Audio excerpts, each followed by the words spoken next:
Let us start with a prayer. Dear Heavenly Father, we come before you. We thank you for this glorious solemnity of the most holy body and blood of your Son, Jesus Christ. Open our hearts, Lord, to the mystery of your love. Lord Jesus Christ, you who said in John 6:51, I am the living bread that came down from heaven. Help us to recognize your real presence amongst us. Holy Spirit, you overshadowed Mother Mary. You descended on the apostles at the Pentecost. You transformed the body and you transformed the bread and wine into the body and blood of Jesus Christ. Come, enlighten our minds, inflame our hearts, remove every distraction, remove every doubt, remove every fear, remove every hardness of the heart. Grant that today we may not merely hear the word, but encounter a living Christ. May your word pierce our hearts, renew our minds, renew our faith in you, Lord, and draw us in deeper communion with you, Father, in your Holy Spirit, through your Son, our Lord Jesus Christ. Amen, amen, amen. Thank you, Jesus. Praise the Lord. Hallelujah. Thank you, Jesus. Kindly be seated. So today we celebrate the feast of, or the solemnity of the body and blood of our Lord Jesus Christ, also called as Corpus Christi. So my dear brothers and sisters, the body and the blood of Christ, when we celebrate it today, what it is reminding us of? It is reminding us of a very powerful truth. We have a God who doesn't want to leave us. He wants to be in us. This is what we have to remember. Just to give you an understanding, when Adam sinned, the first thing that he did was fear came into him and he hid. So humanity from the very beginning, when fear comes, wants to hide. Or when the apostles, in the case of the apostles, that when Jesus was being taken for a crucifixion, that's the time they got into fear, the disciples got into fear, and they also fled away. Understood? So this is what happens to us when fear comes. But what is the Lord telling us? The Lord is telling us that He's with us. He's amongst us. Our God is always after us. You see in Genesis also, when Adam hid, it was the God who came after him. The second example today I gave you about when the disciples or the apostles fled out of fear of what these Roman soldiers would do to them. All that chaos and commotion that had happened there. That time, they feared and they hid. But who was it that that came after them? Was the risen Christ. On the way to Emmaus, when they were leaving from Jerusalem to go to Emmaus, walking, it was Jesus who came after them. And then once they meet Jesus during the breaking of the bread, then they could not stay behind. This is what happens. Today is the feast of the Corpus Christi. Okay, when you encounter Jesus, then you cannot stay there. They went back to Jerusalem to tell them what they have encountered, what they experienced. This is what happens to us. Praise the Lord. Hallelujah. Thank you, Jesus. So during every Mass, when you receive the body and blood of Christ, Jesus is telling you, I am with you. I am in you. And it is we, when at times, when fear comes, it is we who say, where are you, God? But God is always there to tell you. On the Bible, I've given you examples where God came after, even after men sinned, it was God who came after them. Okay, so we have to always remember that even in the deepest trouble, when you say, why me, God? Why me? That means it is you who, as an entity, trying to separate from God and saying, why me? But God is saying, I am with you. I do not want to leave you. You know, our God is such a loving God. He doesn't want to leave you, but it is your selfish nature. Because you are in the world that time, you say this. Why me, Lord? Where are you, my God? I did so much of prayer, and I cannot see, because it is you who is separating, not He. Are you understanding? So we are supposed to live in communion with Him all the time. Praise the Lord. Hallelujah. Thank you, Jesus. So many a times I've seen, whenever I talk to people, they are ready to believe God the Father. They are ready to believe God the Son, that is Jesus saved us. But to tell them or to make them understand that you have the Holy Spirit inside of you who is moving in action with you, that becomes difficult. That becomes very difficult for people. That is what I've seen. You know, that the Holy Spirit, to trust that they have the Holy Spirit, who is God Himself, who is a person. Okay. See, many a times we have seen the Holy Spirit is attributed like a dove it came, you know, when Jesus was baptized. So we look at, it is not a it. It is not a it. It is not a dove it. Or sometimes, if, let's take for example, if I give you in the word itself, there is Jesus whom Himself says, I don't have it right now with me written, but Jesus Himself says, I think when He speaks to Nicodemus, He says this, you know, just like because for Nicodemus also, it was so difficult to understand living in the Spirit. And then Jesus explains to him, just like the wind. Wind can you see? But you know it is coming from this side because things move.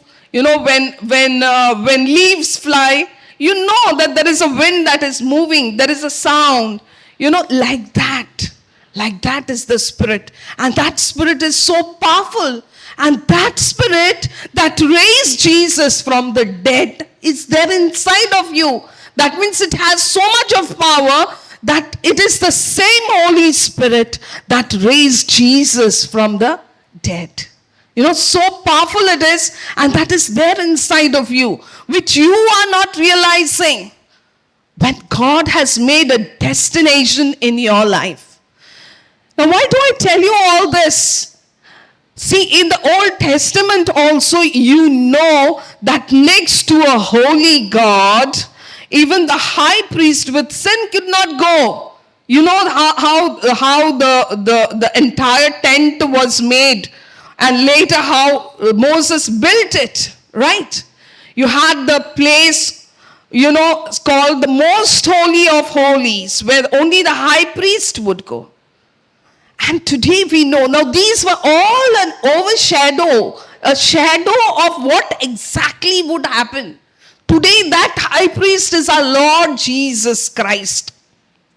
Okay. And He, after going on the cross, taking all our sin nature, crucified with Him, okay, died, buried, now we have become that new person in Christ Jesus. Okay, this is our new identity. And Jesus Himself said, He told us as apostles, tarry in Jerusalem. Wait in Jerusalem. Tarry meaning wait in Jerusalem. Because I'm going to, once I ascend to my Father, because he had to be exalted back for what he did, and is sitting at the right hand of the Father. And he said, my Father will send the Holy Spirit. Now, Holy Spirit, after how many days he would come, he had not told. But our God is an ever-promising God. What he has said, he will surely do. He will not keep the Holy Spirit like, months and years for you to wait. Just within 10 days, as they were sitting in the upper room praying, that's the time the descent of the Holy Spirit took place. What we call the feast of the Pentecost. Praise the Lord. So this is what we need to know. Now this is all that happened. Now this what has happened has actually happened in our bodies. Okay, that's why St. Paul says in 1 Corinthians 3:16. In 1 Corinthians 3:16, what does St. Paul says? Do you not know that you are God's temple and that God's Spirit dwells in you? Now, he was speaking to whom? The church of Corinth. Now, we have to understand a little bit of context of that place, Corinth. Corinth was a place where prostitution and all these kinds of things used to happen, where people would use their bodies. They were meant for sale, sort of. Now, to those people, Paul is telling, don't you know, now your bodies are not like that to be sold. Okay, so he is telling them, don't you know that you are God's temple? That means that same Holy of Holies, which was there in the Old Testament, is now inside of you. And God is residing in you. Understood? The same way, what you saw in that Old Testament now is connecting it to your body. Your body is the temple. And that God's Spirit dwells in you. Now as I said, in the Old Testament, how it used to be, that priest could not have a sin if he would do the burnt offerings. If he had to have a sin, he would die and would not come out. Understood? Because sin and God cannot come together. Now what you have to understand is, now here is where we fail. Okay? Even though, yes, today we are celebrating the solemnity of the body and blood of Christ, we don't understand that much, it is not gone in a, you have to be into it. You have to feel it, not just a feeling outward, it's a decision of the mind also. Now what am I trying to say? Now if your body is the holy of holies, sin cannot touch you. So corruption in the body, if anything is there, can it come? See, sin means what? Corruption. Corruption is what? Sickness. Understood? So now how do you have to understand? Say suppose your knee is having a pain. Now you are saying this body is the temple of the Holy Spirit. Holy Spirit is living inside of you, just like in the Holy of Holies in the Old Testament, how Moses built that. The high priest would go once in a while to do this offering, and he could not go with a sin. He had to keep himself away. If physically that was so much, now this body, when God is dwelling inside of you, can it have any corruption? It cannot have. So now how you have to tell when Satan is telling you, "Arey, there is pain in your knees." How are you going to tell? How are you going to declare it? You have to declare, don't you know that my body is the temple of the Holy Spirit? Understood? This way you have to tell. So how can this pain be there? This pain was in Jesus' body, which was crucified 2000 years ago, died, buried, and today I am purchased by his blood. Do you understand the meaning of purchasing? When he purchased you means for him you are so precious and your old things cannot be there. See, when Jesus lived on this earth also, you just see, did his body ever have any kind of sickness? No, he never had. Now, post-resurrection, we have become sons and daughters of our God, right? So can our bodies have that same corruption? No. This is what we do not believe.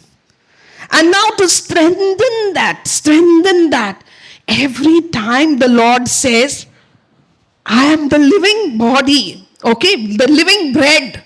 So every time you consume me, it is the same communion. Even if you have forgotten, now you're coming back. Understood?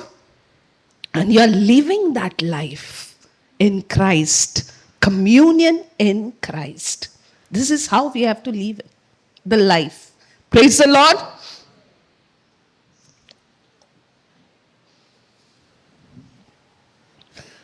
So, today, we will understand have you read about Tobit any time?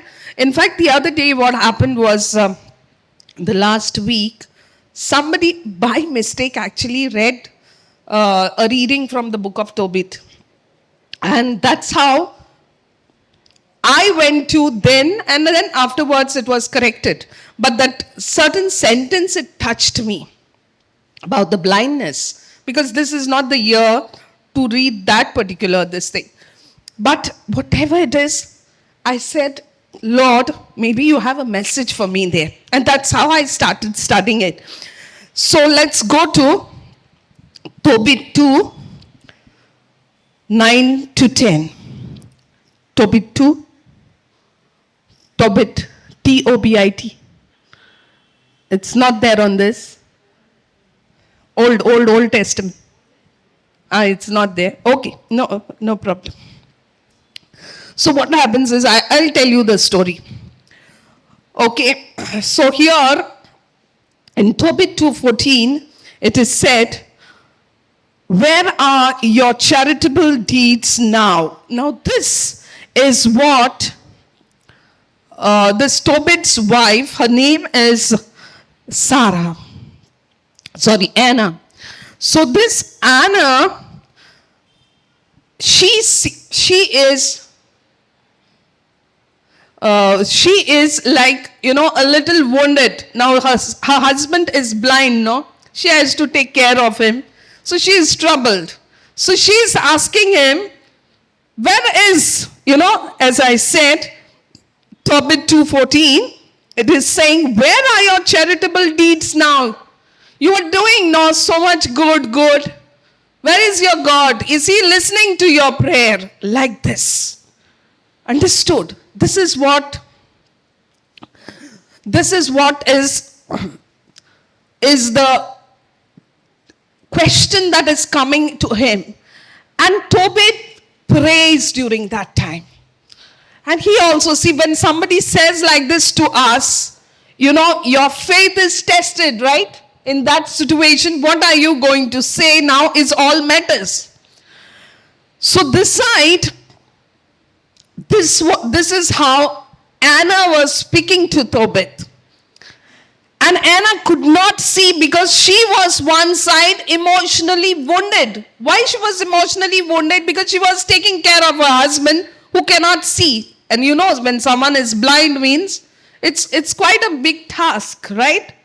So she was emotionally wounded, doing all his work, and now that's why she says this. Where is your God now? You were doing so much of virtuous deeds, right?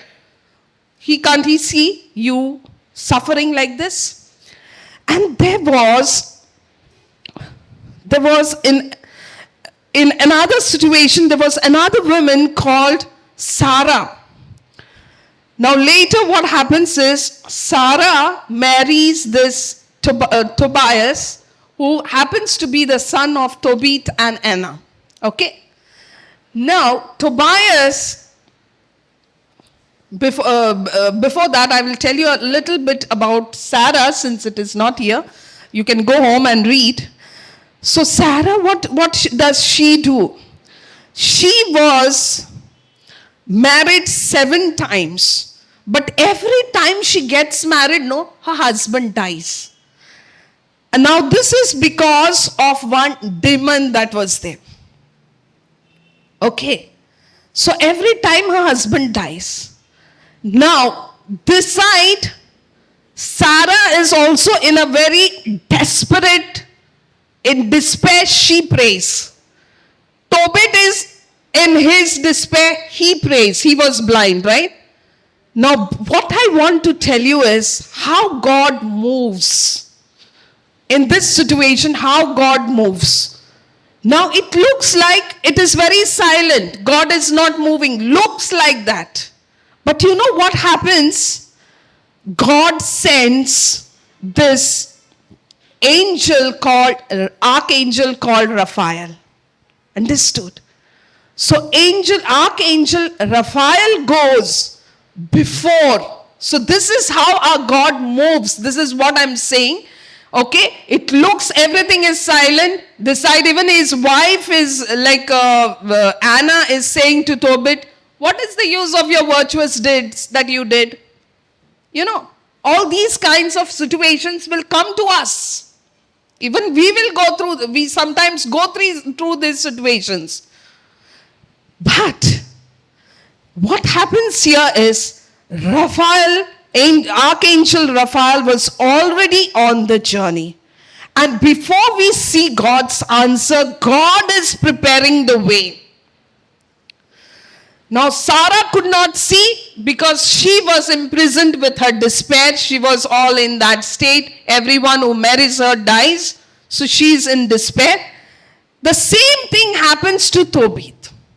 And it is said in Tobit 3:16-17, the prayer of both was heard in the glorious presence of God. And so Raphael was sent. So what I'm trying to say is, whenever you pray, there is not a single movement when God doesn't answer your prayer. The moment you open your mouth in the spiritual realm, okay, heavens move. Okay, heavens are moving, work is happening, but you are not seeing with the divine eyes. You need to have these divine eyes to see this. So why? Because you are a spirit being. And when you open your mouth, okay, and you speak and you declare, that's why I said, for some time ago I told you how you need to declare when you are getting that pain. You have to tell that pain, you evil one who is trying to put this in front of me, this situation, this cannot be, because this body is the temple of the Holy Spirit. When you declare this, heavens move. You are so powerful. You have to know this. If in the Old Testament, if it has happened, now you are much more. Why? Because God is residing inside of you. Praise the Lord. Thank you, Jesus.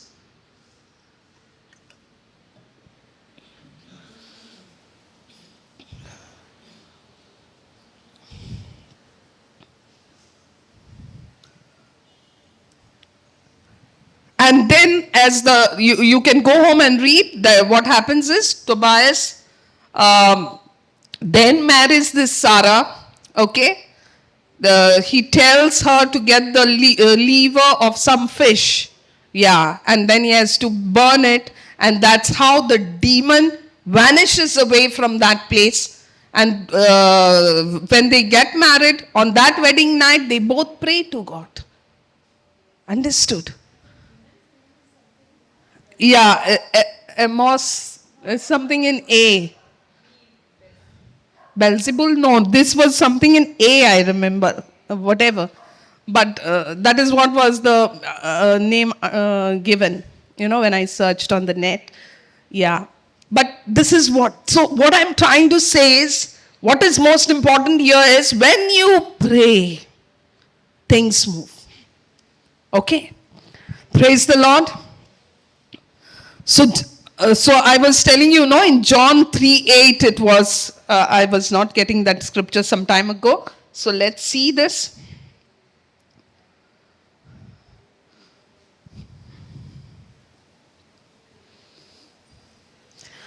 The wind blows wherever it wishes. You hear the sound it makes, but you do not know where it comes from or where it is going. It is like that with everyone who is born of the Spirit. Okay. So when you are born of the Holy Spirit, capital S is always Holy Spirit. Okay. So when you are born of the Holy Spirit, it becomes difficult. That's why I said, for people, it becomes easy to believe in a God the Father, God the Son, but God the Holy Spirit inside of you dwelling, this becomes difficult. And that's why I'm giving you scriptures to understand that part. So as you're going, say some kind of a calamity happens over there, fear should not come to you. Why? You have the powerful Holy Spirit inside of you. Understood? And I've given you an example where we have a God who doesn't want to leave us. He doesn't want to leave us. It is you who say, why God, why you did this? That means you are looking at that situation has become so strong to you that you're looking at yourself as a separate entity from God. Whereas God wants you to live in communion with Him. This is very important. All the time you are supposed to live in communion with Him. Praise the Lord. Thank you, Jesus. So even though the Holy Spirit is invisible, yet it is powerful, yet it is transformative. That's why Romans 8:14 says, Romans 8:14,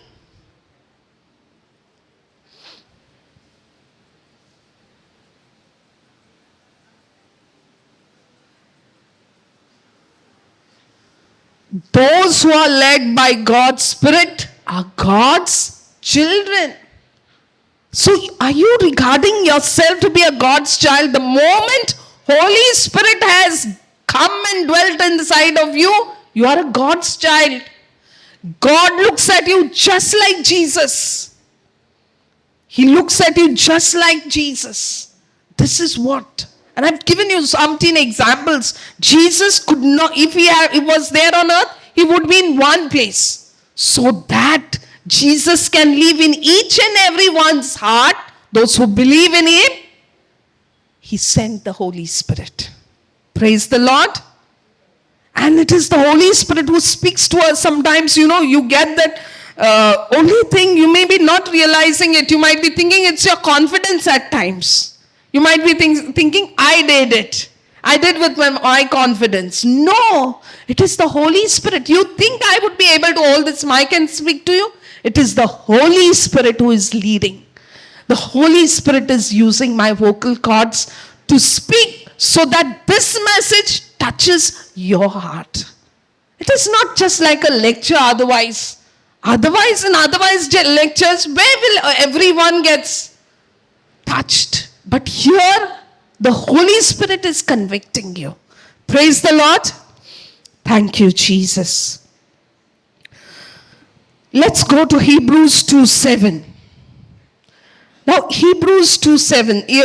This book of Hebrews is the only author which is not known. And I believe, this is my personal conviction, that some say it must be Paul, but the very fact that its author is unknown, that most of the scholars are saying, I personally feel it must be some woman who has written this. Because if you read, I always stress on this and say, that read the book of Hebrews, because that's the book that connects so much, Jesus with the Old Testament. It could be, some say it could be Apollos also, some say it can be even Priscilla. Okay, it could be even Priscilla who wrote this. But there is no clear mention. But it must be a woman. This is what I personally feel. Because during the time, women were not given that much of this. It was a male-dominated society. If it was a male, probably it was made known. But because she was a woman, maybe, I'm not attributing that it is she only, but I'm saying it is possibly a woman who wrote this. Praise the Lord. Hallelujah. Thank you, Jesus. So Hebrews 2:7. You made them for a little while lower than the angels. You crowned them with glory and honor. So the Son of God, when he entered our humanity, he accepted weakness, he accepted tiredness, suffering, just like how you and I feel. He accepted this. And God accepting this. Right? Death, everything, suffering, everything he accepted. Why? For our sakes. He was made lower than angels for a little while. Not forever. For a little while. And that while was the time when he comes on earth, his 33 years of life, out of which 3 years of his ministry, where he is crucified, died, and buried for yours and my sake. Praise the Lord. And this is then followed by the eternal exaltation. That's why for 40 days he is after his disciples. He knows they are out of fear and they are hiding somewhere. He is going after them and he breathes the Spirit into them. Because that is how we were made as men. Adam was made man how? By breathing into his nostrils. This is what you have to realize. When you remember this breath and all this, that you have this much power. You remember sometimes when at least in our case, and I still do it. When suppose you are going on the bike and a fly or something hits you, what do? The first thing is we take this, we put a breath on it and we put here. This is exactly what it is. And it used to become all right quickly. Why? Because your breath is nothing but the breath of God. As long as you are leaving means what? You are breathing. And how was Adam made alive? With the breath of God. So the same breath is there now in you. Understood? So even if something happens, the first thing, why we used to put our saliva there first? Our old people used to do this, right? Because of the breath of life. Understood? Why did Jesus, when he was healing somebody, a blind man or whoever, he used to mix his saliva into the mud? Why was it that mud? Because we were like that mannequin with that mud. Then he breathed his life, his breath. So you cannot forget these things. Understood? So sometimes, there are people who might say today, okay, I have got healed by going to this hospital. That depends on their faith. If they have faith by going in that hospital, they have got well, good. They have got well by going in that hospital because their faith is there. But if you have the faith of our Lord Jesus Christ, even by being here, you can still get healed. Okay, but believing the right way. But by believing the right way. Praise the Lord. Hallelujah. Thank you, Jesus. So Hebrews 1:14. Hebrews 1:14, what it says. Now, why am I trying to tell you? Between the angels and ourselves, okay, we have to know this. Once you know that you are a divine being. Now see, Hebrews 1:14 says, what are the angels then?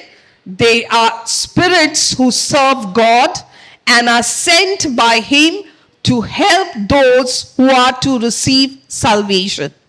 Now, who received salvation? You and I received salvation the day we accepted Jesus as our Lord, God, and Savior, right? Now, these angels are ministering, spirits for us. Now, say, suppose if you are going somewhere and you hear one ambulance going, you can send angels with that person. You need not go. See, sometimes accident happens, you have some work, you are going somewhere, but you are concerned about that person. Send angels ministering for them. If you look at yourself as a divine human being, you can speak. Your word has got that power. Send angels along with that. That's why I see when you pray, everything is moving in this. You have to look at it that way. You are not looking at it with divine eyes. Are you understanding? So, my dear brothers and sisters, whenever you pray, I know this family is fully blessed because entire family is here. Now, you can move mountains, my dear sister.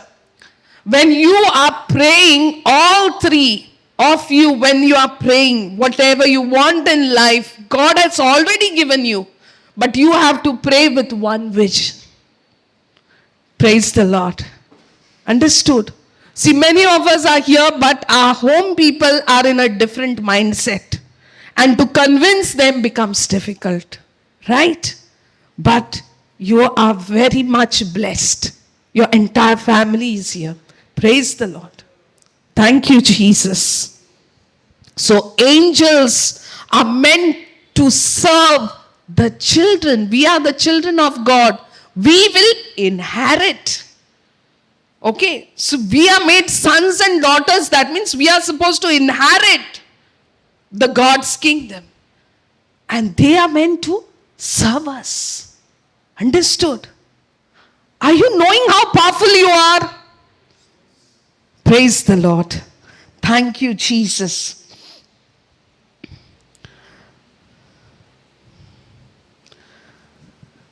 John 17:3.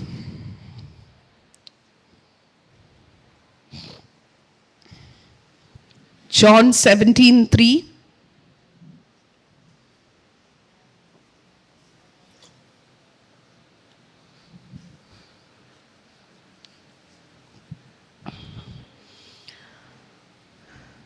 And eternal life means to know you, the only true God, and to know Jesus Christ, whom you sent.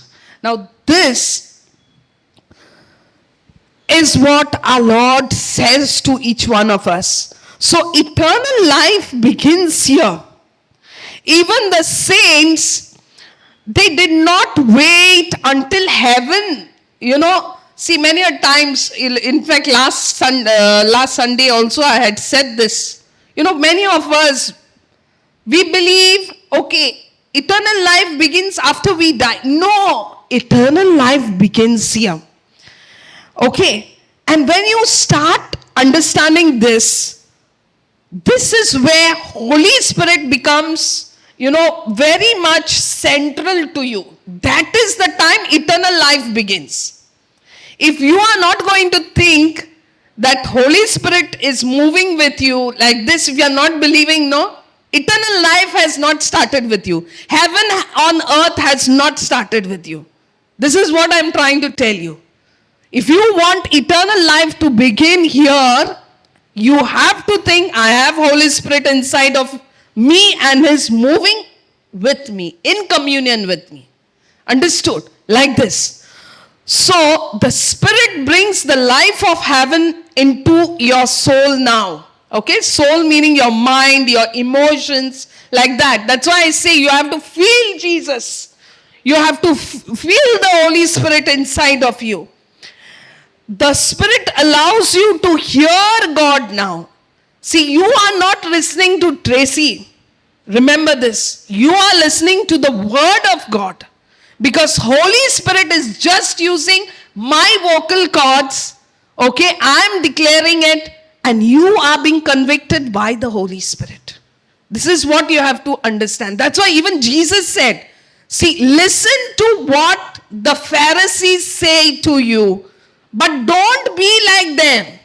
Don't do the things that they are doing. But what they are speaking is about the Father. That's why Jesus used this. So Pharisees, even though Jesus himself said to them that they are hypocrites, right? Because what they were speaking was right about God. But what they were doing was wrong. What they were telling others to do was correct.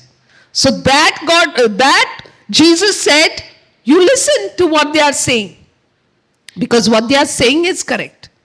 Understood? So that's why I'm saying, because we are the spiritual beings who speak under the anointing of the Holy Spirit. Okay, now when we speak under the anointing.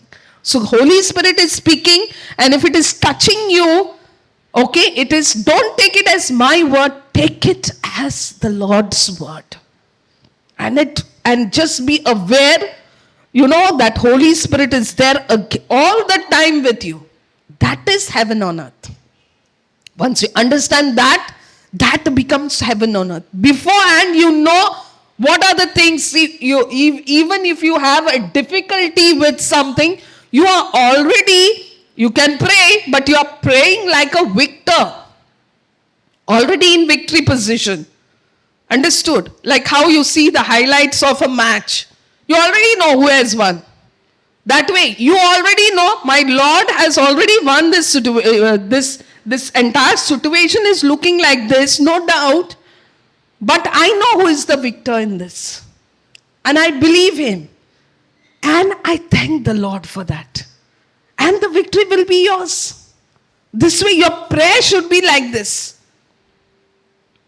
Your prayer should be like this. I was just sharing with some of the sisters about my admission for this PhD program. I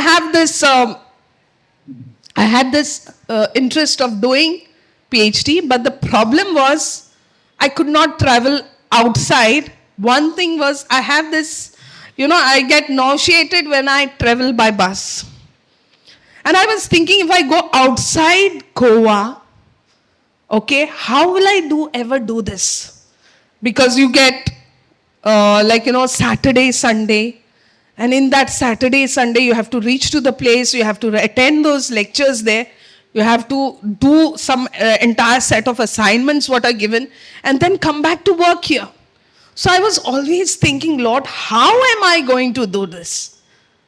And then when my understanding of the Holy Spirit, see, first I had an encounter with Jesus, no doubt. But with time, as I'm preaching to you the word, I also study the word. Okay, that is the time this became very conscious and alive in me.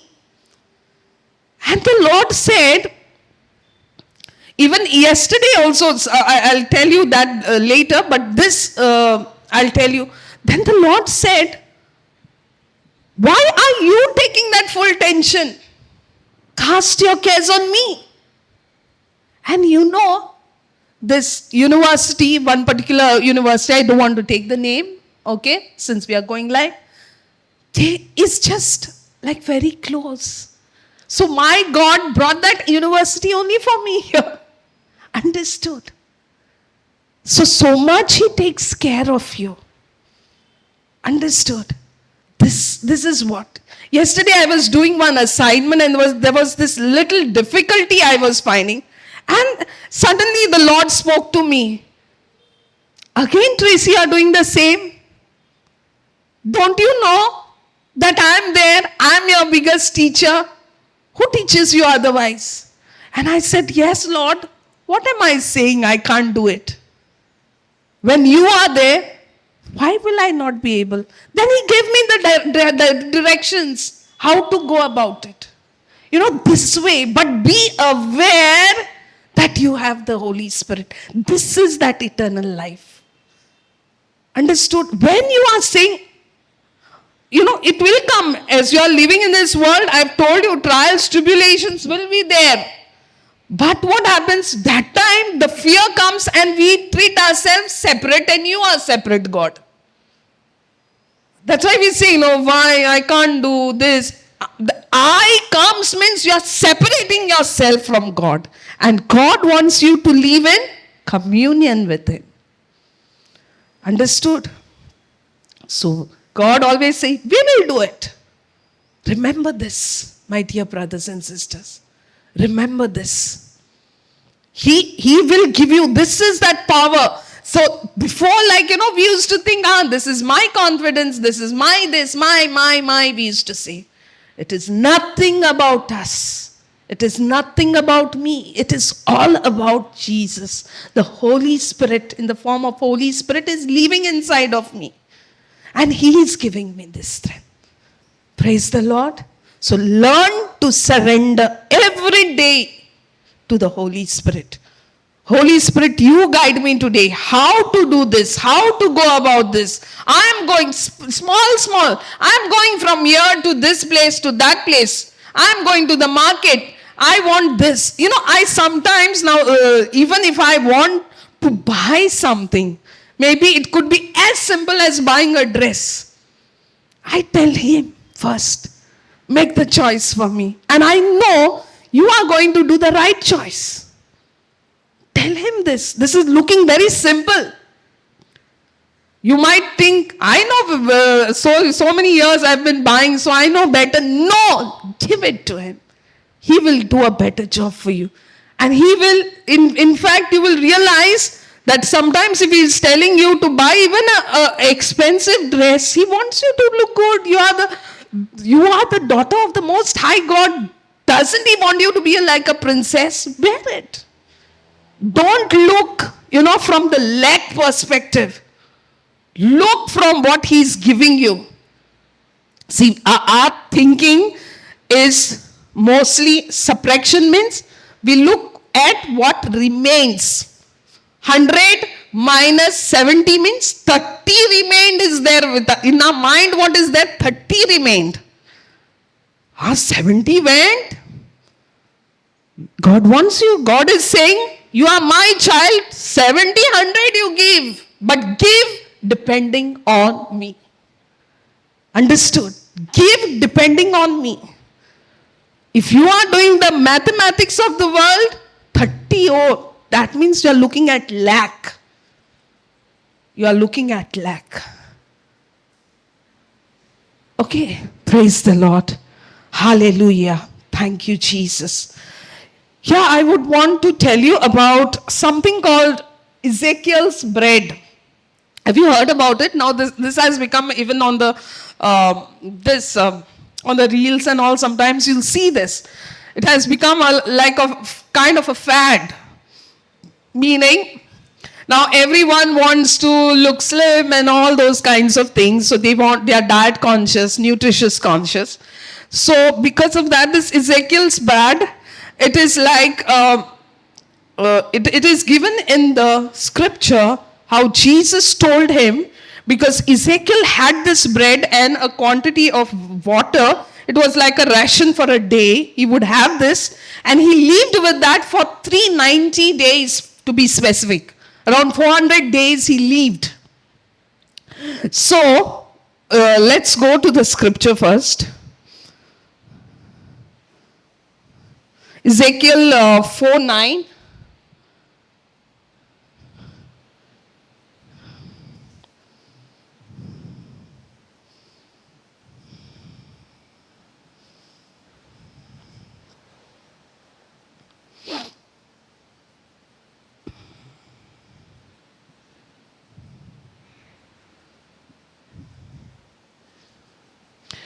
So now take some wheat, barley, beans, peas, millet, and spelt, mix them all together and make a bread.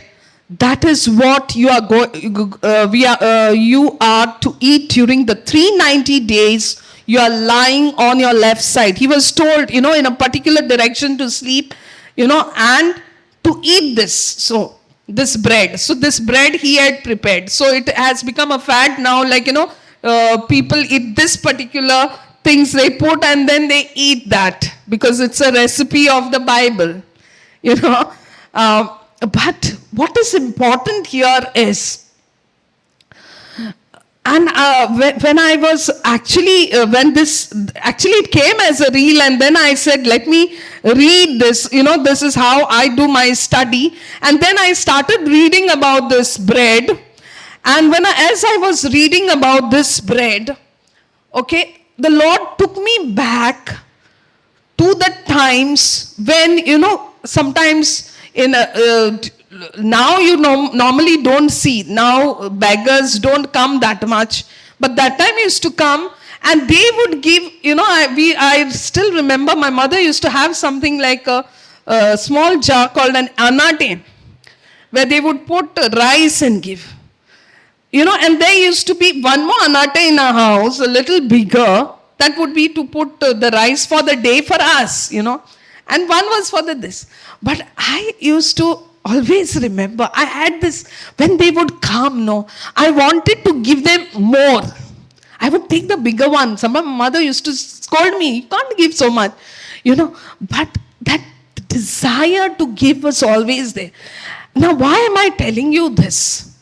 This also, what is said here, is like a poor man's food. And I had so much of, that was one thing. And the second thing that would happen was, on the day of a feast, there would be this family who would come, and collect certain things, meats and vegetables and whatever. And they would have just 3 containers. And I would always ask Mommy, now how they must be cooking it at home. So Mommy would say, no, once you have all the meats put together and cooked again and again, it tastes good. This is how it is. Now, why did this thing come to me? What was the Lord trying to tell me is, now these, why they were made, put this way is, they were grains and there were legumes there. But when they are mixed together, it becomes a wholesome meal.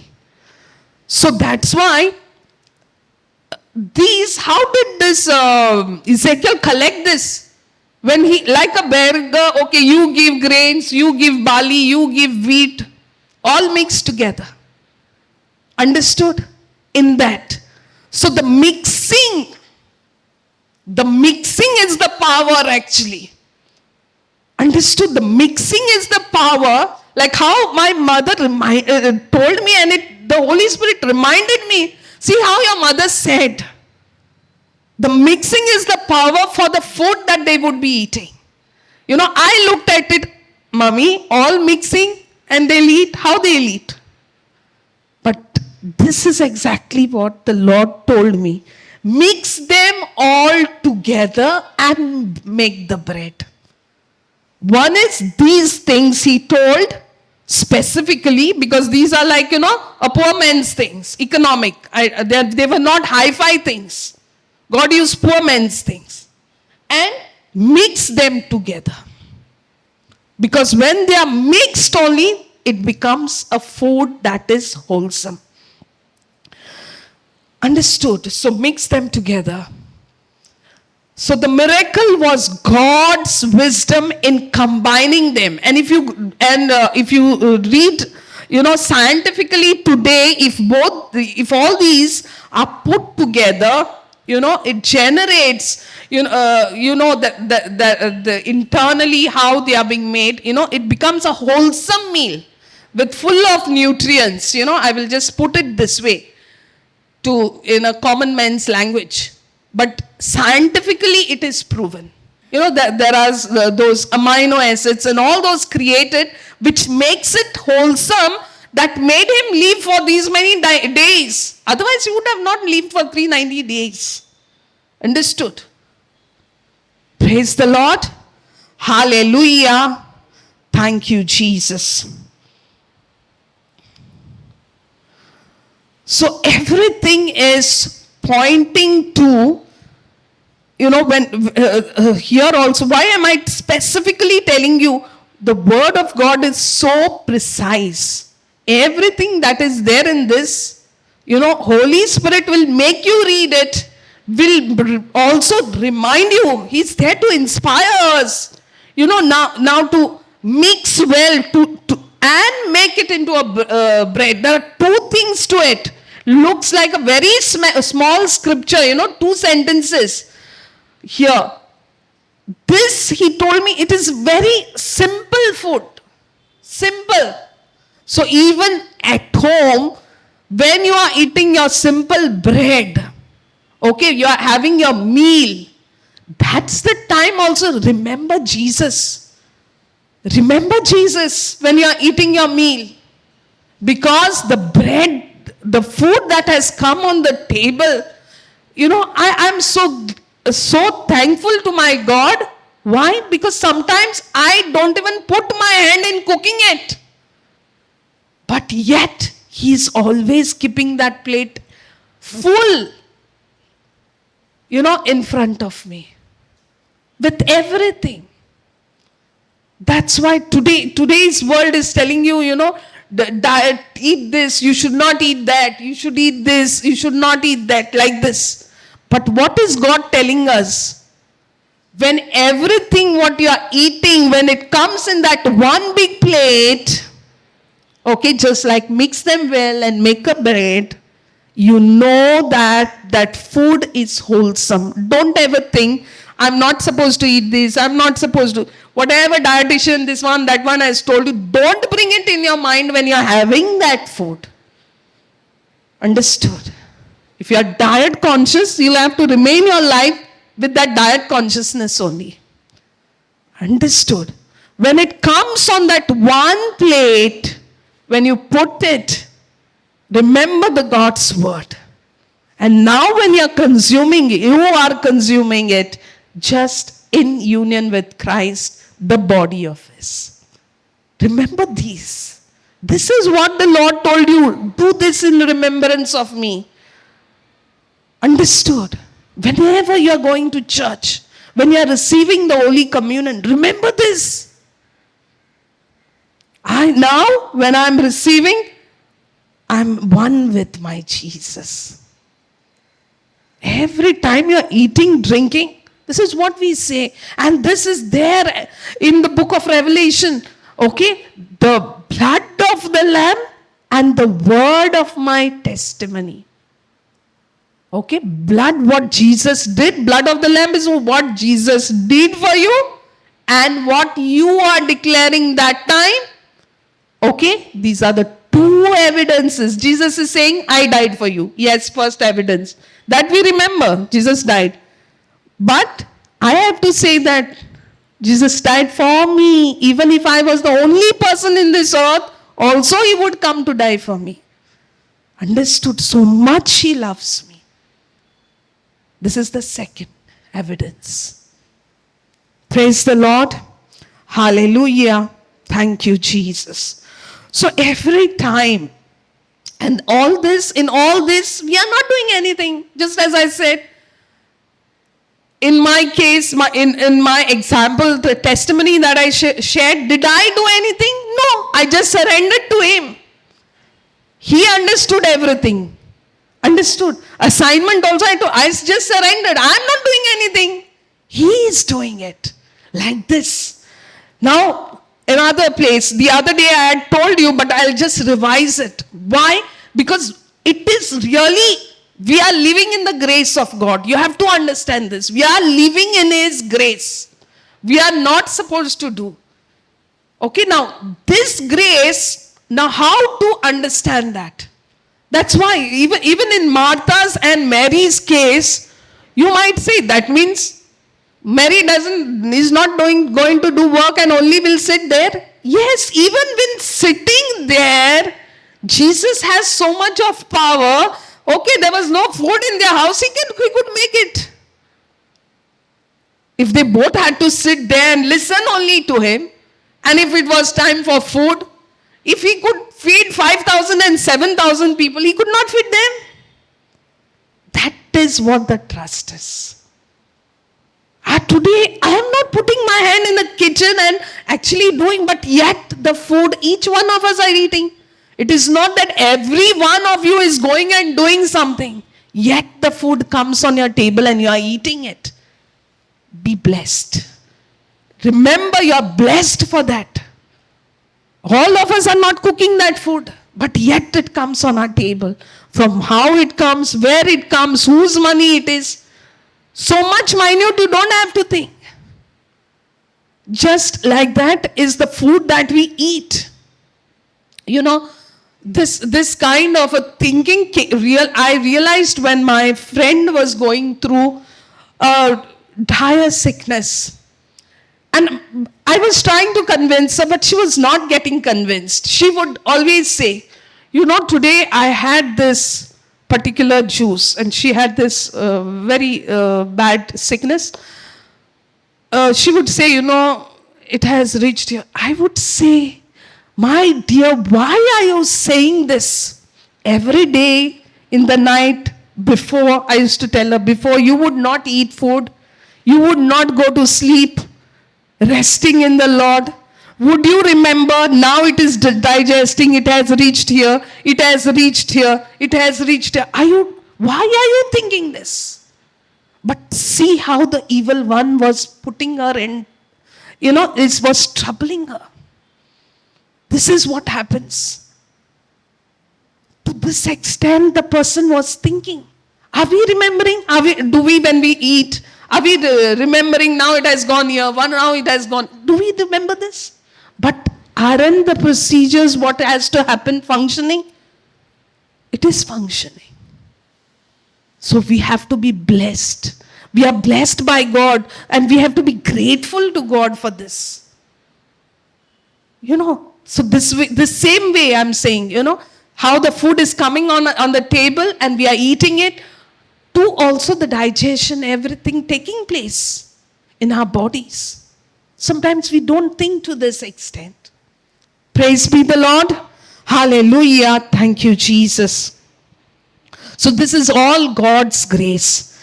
Now, in the Old Testament also, you had something called the Day of Atonement ritual, where one goat would die and one goat would be released.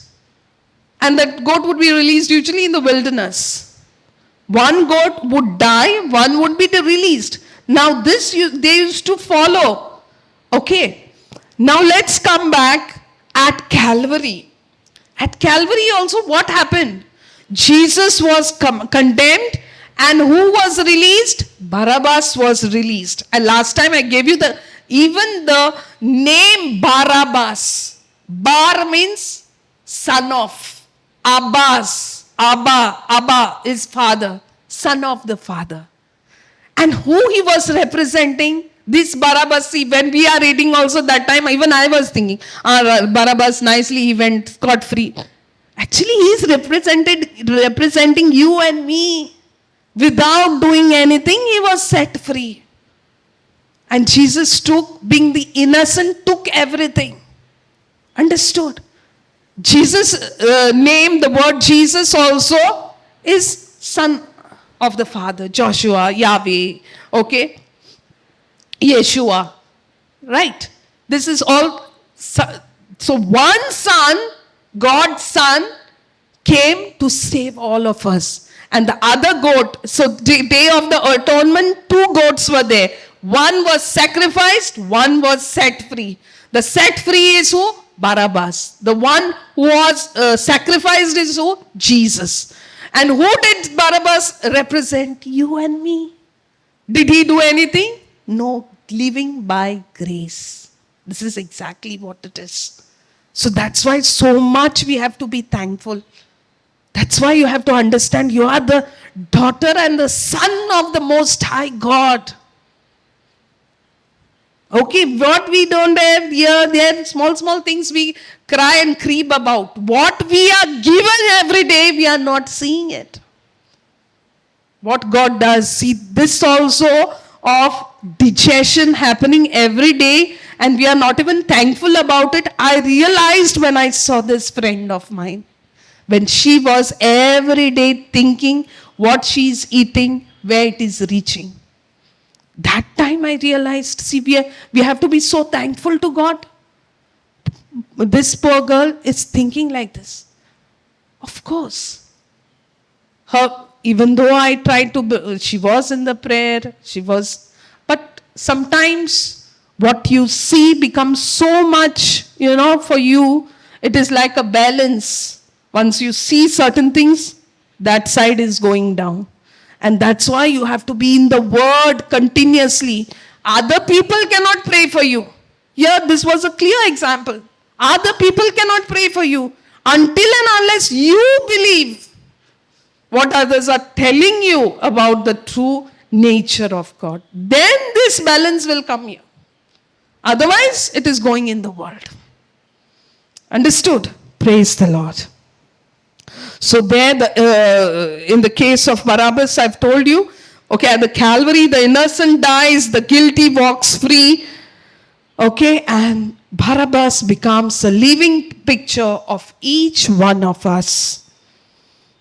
So Barabbas could have never been saved. He was a person who had committed a big crime, and he was guilty of, but he was just set free.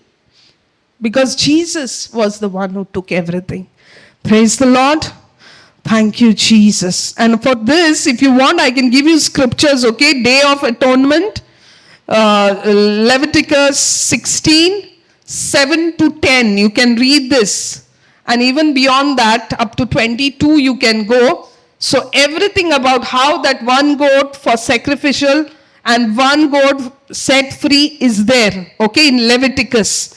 And then in Mark 15, 6 to 15 about Barabbas is there. Then also Matthew it's there, Luke it's there, John it's there. All the four gospel speak about how Jesus died for us and who Barabbas was. Okay. So once you know like this, you see even then it makes us, our God is so much concerned about, and everything is there, but until and unless you come in the word, then you will see with the spiritual eyes, then see if this word Barabbas from when we've been listening to.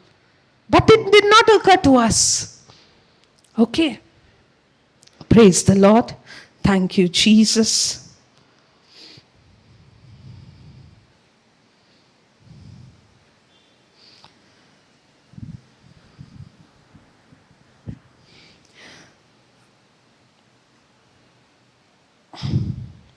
This is one more. Did I tell you about the biological father and son of this thing I had told, last time? About inheritance, how through Joseph lineage, how Jesus has inherited. Yeah, I think this.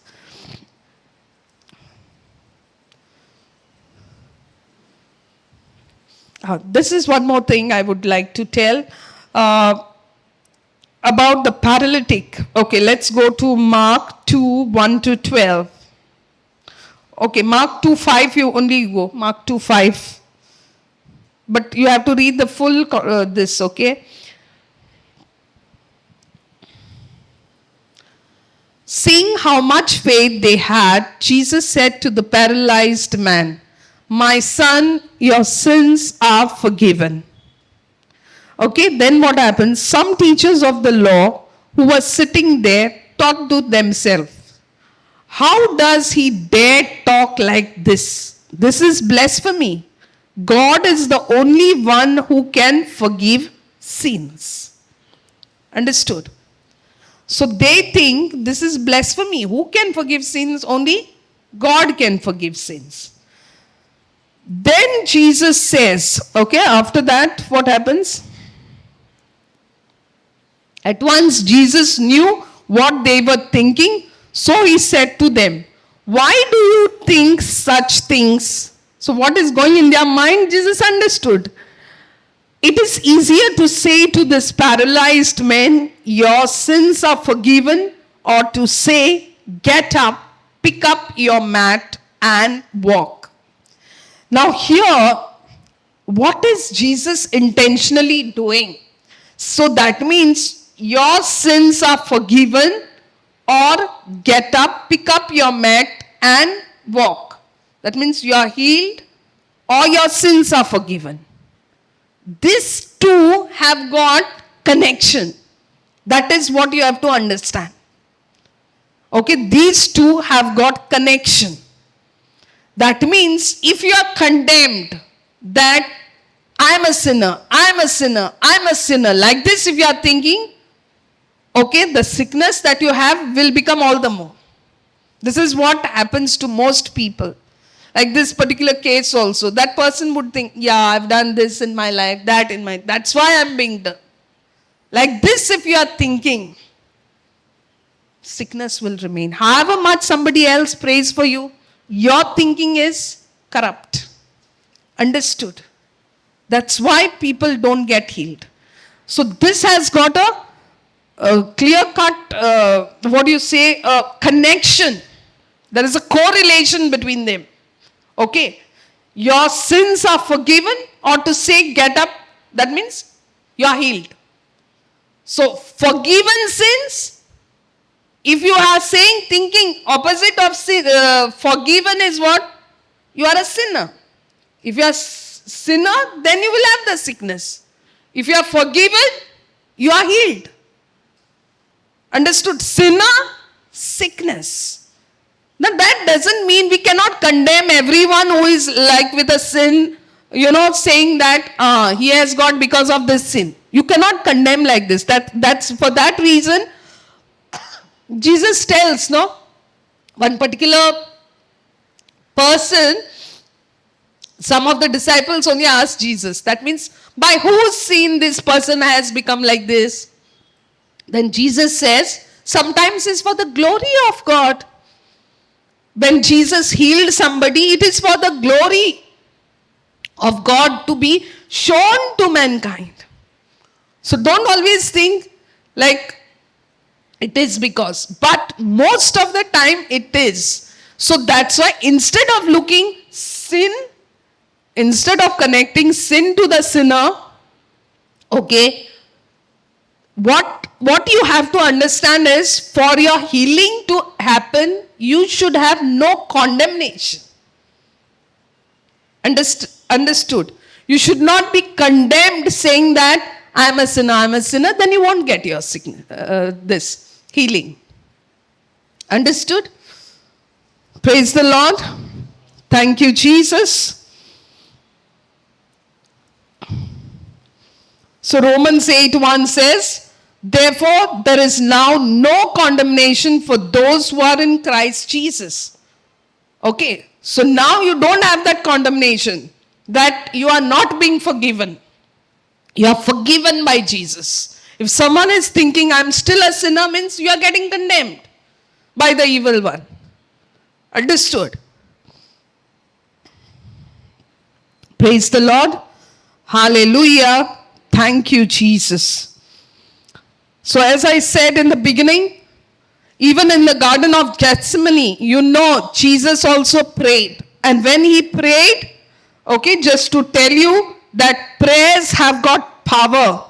When Jesus prayed also, Luke 22:42, Jesus prayed. When that, he sweated blood and all that, that means there was some kind of a fear coming in him also as a human. He was feeling that. Understood? That was coming to him. And that's why he sweated blood. But at that time, what did he pray? He also prayed, Father, prayer doesn't mean like how we are praying, like, beginning, end, or when you are praying. It's not that. It's a conversation with God. As you are going on your bike, as you are moving, when you speak, you have to have that. Jesus also spoke like that only. Father, of course, he went and fell on that rock over there in the Garden of Gethsemane, and he says, Father, he said, if you will take this cup of suffering away from me, not my will, however, your will be done. Now, after this, what happens in 43? This is 42, no? Now, in 43, what happens? Now, he made one prayer. He spoke. That is same way. We are just like Jesus now. Divine spirit being. So when you speak, what happens? He spoke, an angel from heaven appeared to him and strengthened him. Because he had come with Father's mission to die for us, right? And he willingly did that. Even though this pressure was coming, that time he prayed. Now what am I trying to say? The moment he prayed, angels moved. And they came down to strengthen him. Understood? Even though the mission of Jesus will not get away, but they strengthened him. And after this, be it the scourging, be it the whatever they did for him, they put the crown of thorns, they scourged him 39 times with that whip. All that what he did, it was done to him. He never uttered a single word. Why? He got the strength of God. He believed in that my God is not going to forsake me. Understood? So this is that strength. This strength is there inside of you because of the Holy Spirit.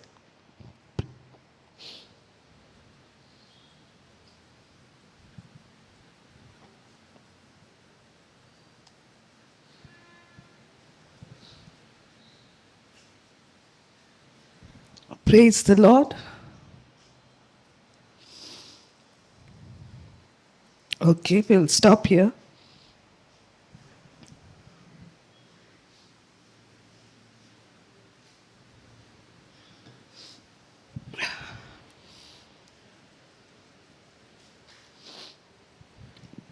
Okay, we'll end with a short prayer.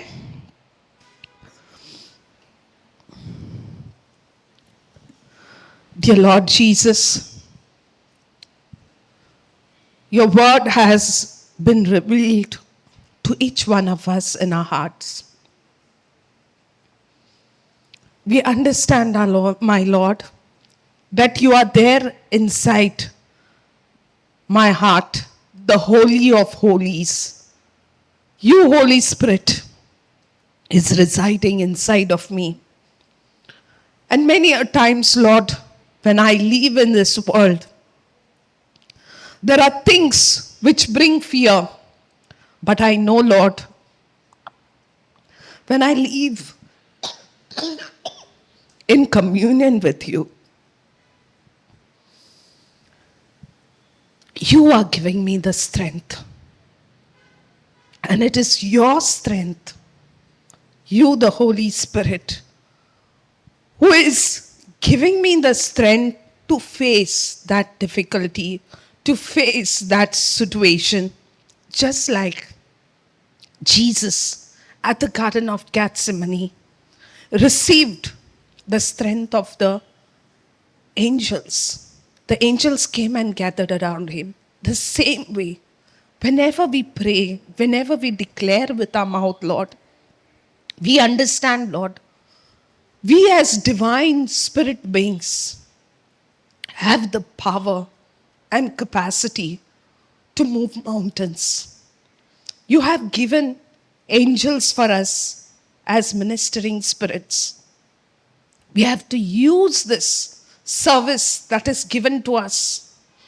Lord, at times when we are not in communion with you, when we live in the flesh, when we live in this world and not in communion, that's the time, Lord, we forget that you are with us. But today, through this teaching, Lord, I have realized that you refuse to go away from us. You do not want to leave us at all. You are there inside of each one of us. What a great blessing. What more can I ask, Lord? And this I have received as your grace through your Son, Jesus Christ. Amen, amen, amen. Thank you, Jesus. Thank you, Holy Spirit. Thank you, Abba, Father. Praise the Lord. Thank you, Jesus.